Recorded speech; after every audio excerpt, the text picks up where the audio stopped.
Kozhikode city merchants association കുടുംബസംഗമം സംഘടിപ്പിച്ചു.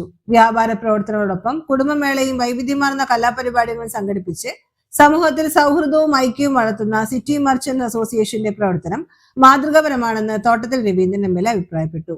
Kozhikode Chalappuram Sajayan auditorium നടന്ന ചടങ്ങ് ഉദ്ഘാടനം ചെയ്ത് സംസാരിക്കുകയായിരുന്നു അദ്ദേഹം. Association president K P Sudhakaran അധ്യക്ഷത വഹിച്ചു. അസോസിയേഷനിലെ മുതിർന്ന പൗരന്മാരെയും SLC +2 ഡിഗ്രി പരീക്ഷകളിൽ ഉന്നത വിജയം നേടിയ വിദ്യാർത്ഥികളെയും ചടങ്ങിൽ ഉപഹാരവും പൊന്നാടയും നൽകി ആദരിച്ചു. രക്ഷാധികാരി സി ചാക്കുണ്ണി മുഖ്യപ്രഭാഷണം നടത്തി. തുടർന്ന് നടന്ന കലാപരിപാടികൾ നഗരസഭ ഡെപ്യൂട്ടി മേയർ S ജയശ്രീ ഉദ്ഘാടനം ചെയ്തു. ഡെപ്യൂട്ടി മേയർ ഉപഹാരവും പൊന്നാടയും നൽകി ഒരുമ പ്രസിഡന്റ് കെ പി രാജു ആദരിച്ചു. കുട്ടികളുടെയും മുതിർന്നവരുടെയും പങ്കാളിത്തത്തോടെ വിവിധ നൃത്തഗാന പരിപാടികൾ അരങ്ങേറി. കുടുംബാംഗങ്ങളുടെ സാന്നിധ്യം ചടങ്ങിൽ ഉത്സവ അന്തരീക്ഷം പകർന്നു. Association general secretary CK Mansoor സ്വാഗതവും രക്ഷാധികാരി MI അഷ്റഫ് നന്ദിയും പറഞ്ഞു.